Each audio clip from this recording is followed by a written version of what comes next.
मुफ्ती तारिक मसूद के बयानात के लिए तारिक मसूद एक्सक्लूसिव को सब्सक्राइब करें। तारिक मसूद एक्सक्लूसिव।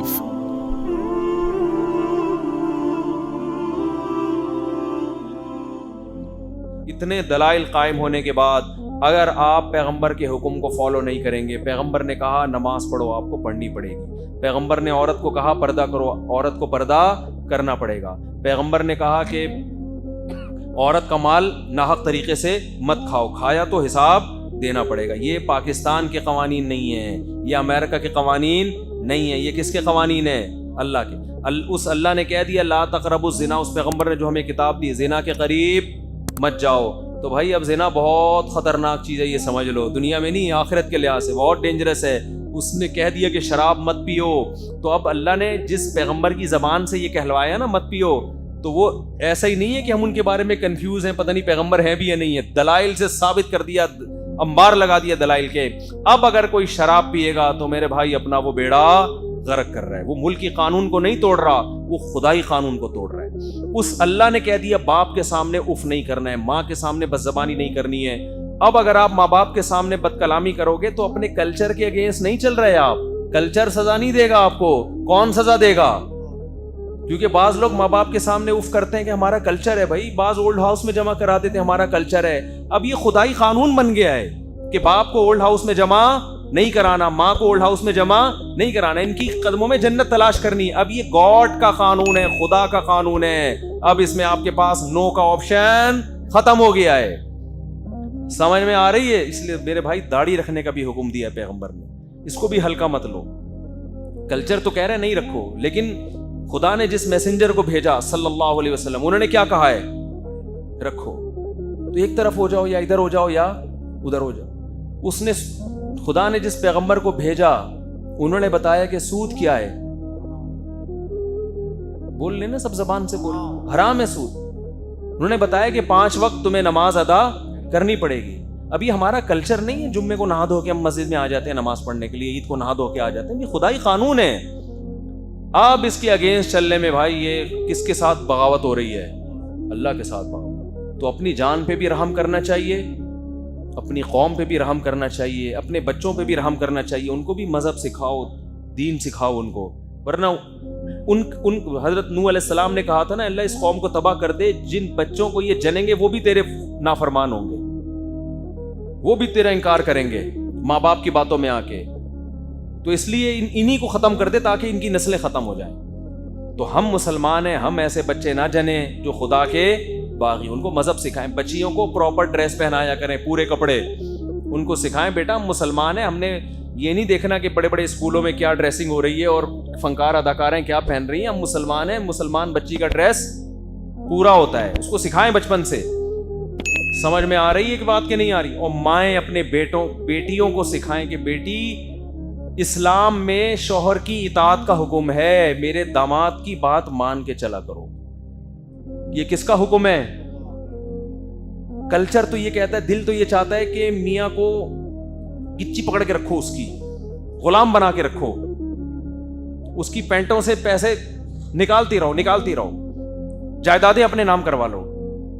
लेकिन जिस खुदा ने मोहम्मद सल्लल्लाहु अलैहि वसल्लम को पैगंबर बना के भेजा है, उस खुदा का हुक्म अब दरमियान में आ गया कि अगर किसी को हुक्म होता कि सजदा करे तो बीवी को हुक्म होता शौहर को, बोलो ना, सजदा। इस तरह मियाँ को ये बता दो, बेटों को ये बता दो कि तुम्हारे जिम्मे जो बहू है उसका सारा नान नफका किसके जिम्मे है? बोलते क्यों नहीं? तुम्हारे। दूसरी बात ये कि अगर ये देवरों से तंग है, जिठानियों से तंग है, तो ये हमारे कल्चर का नहीं है, खुदा का कानून है कि इसको सेपरेट घर लेके, बोलते क्यों नहीं दिया? तो बेटा तू खुद ही अलग जाके रह ले, यहाँ ये तेरी बीवी सेट नहीं। इसको 10-10 देवरों के कपड़े इस्त्री करने पड़ते हैं। ऐसे घराने भी हैं, 50 रोटियां पकानी पड़ती, हर वक्त जिठानियों के ताने। तो हर इंसान की एक पर्सनल लाइफ भी होती है ना, वो लाइफ का बेड़ा गर्क हुआ है। बेटा कल्चर तो यही है कि हम सब मिलजुल के इकट्ठे रहेंगे, भले अगला खुदकुशी करके डिप्रेशन से हलाक हो जाए। लेकिन खुदा का कानून है, मेरी भी बेटी है, मैं चाहता हूं कि वो ससुराल में जुल्म ना हो, तो किसी और की पे भी जुल्म تو بھائی خدا کو بیچ میں لانا پڑے گا. لیکن ہمارے ہاں خدا بیچ میں اتنا آ رہا ہے جتنا میرے فیور میں تو آ رہا ہے. جہاں خدا میرے اگینسٹ جا رہا ہے وہاں ڈکشنری سے خدا کیا ہے؟ غائب. آخری بات کر کے بس بیان ختم کرتا ہوں. ابا کو چاہیے کہ بچوں کو یوں کہے کہ بیٹا ہمارا صرف کلچر نہیں ہے کہ بیٹا باپ کی خدمت کرے، یہ خدا کا حکم. اسی طرح ابا کو چاہیے کہ وہ یہ کہے کہ اگرچہ ہمارا کلچر نہیں ہے کہ بیٹا جب کمانا شروع کر دے تو فوراً شادی کر دیں تاکہ اس کی ارننگ اس کی بیوی کی جیب میں جانا شروع ہو جائے. کلچر اس کی اجازت نہیں دیتا، مگر مذہب کا یہ بولتے کیوں نہیں بھائی حکم. ابا بچے کی شادی اس لیے نہیں کر رہے ہوتے کہ تنخواہ کیا ہو جائے گی؟ ڈیوائڈ. ماں اس لیے نہیں کر رہی ہوتی بیٹے کی شادی کہ ابھی تو کما کے لانے کا ٹائم آیا ہے، اپنے کماؤ پوت کو کسی اور کی باہوں کے حوالے کر دوں. تو کلچر تو یہی ہے، لیکن خدا اس کی اجازت. اب سوال پیدا ہوتا ہے پھر ماں کرے کیا؟ بیٹے نے کمانا شروع کیا، میں نے پال پوس کے بڑا کیا، میں نے جوان کیا، اب جب کھانے کا ٹائم آیا تو یہ پھر تو بیوی آ جائے گی، اس پہ خرچ کرے گا. تو اللہ میاں کہتے ہیں ماں کو چاہیے اللہ پہ اعتماد اور توکل کریں. بچوں کو اس لیے نہیں پالا جاتا کہ ہمیں کما کے کھلائیں گے. ٹھیک ہے کھلائیں گے کما کے، لیکن ہم پالتے اس لیے کہ اللہ کی مخلوق ہے. سمجھتے ہو؟ اس پر احسان کرتے ہیں. نہیں آ رہی سمجھ میں؟ بیٹے کو پالیں اس نیت سے کہ اللہ کی مخلوق ہے، میرا بیٹا ہے، وہ محبت ہے، اللہ کرے یہ بن جائے. باقی وہ الگ بات ہے، وہ آپ کا سہارا بنے گا انشاءاللہ. تو اللہ پہ توکل کرنا پڑے گا یہاں. سمجھتے ہو کہ نہیں سمجھتے؟ جب تک اللہ پہ اعتماد اور توکل نہیں ہوگا نا تو یہ لالچ آپ کو کہیں کسی کام کا. میں نے غریبوں کو دیکھا ہے اپنے بچوں کی بر وقت شادیاں کرا دیتے ہیں، ان کو خوف نہیں ہوتا. کروڑوں پتی لوگوں کو دیکھا ہے کہ بیٹوں کی شادی نہیں کرنے دیتے. ابے تمہارے پاس تو کھانے کے لیے اتنا ہے کہ تم تو 7 نسلیں کھاتی رہیں. ان کی طبیعت میں کیا ہوتا ہے؟ کنجوسی.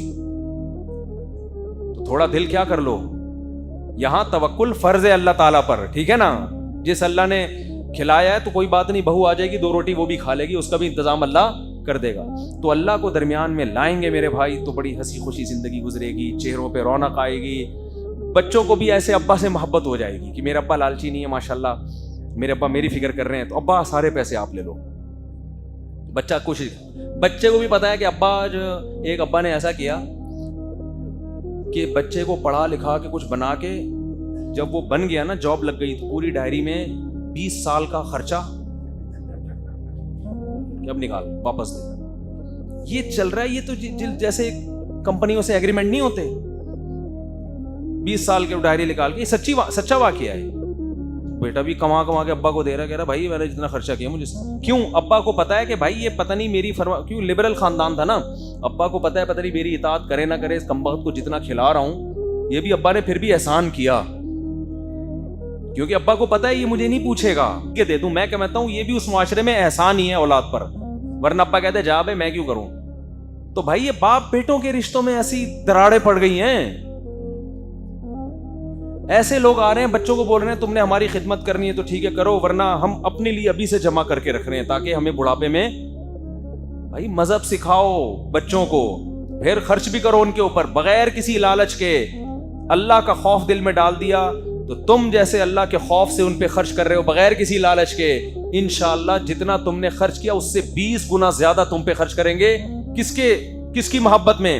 اللہ کی محبت میں. تمہیں کہنے کی ضرورت نہیں پڑے گی. تربیت کو فوکس کرو. یہ ڈائریاں لکھ کے نا کہ بہو آئے گی کم وقت 2 روٹی کھا جائے گی، پہلے ہی میں اتنی ٹینشن میں ہوں، یہ چھوڑ دو.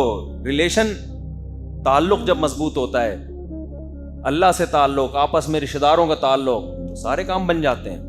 اللہ تعالی ہمیں ہر کام میں اللہ سے پوچھنے کی توفیق عطا فرما دے کہ کیا کرنا ہے اور کیا نہیں کرنا.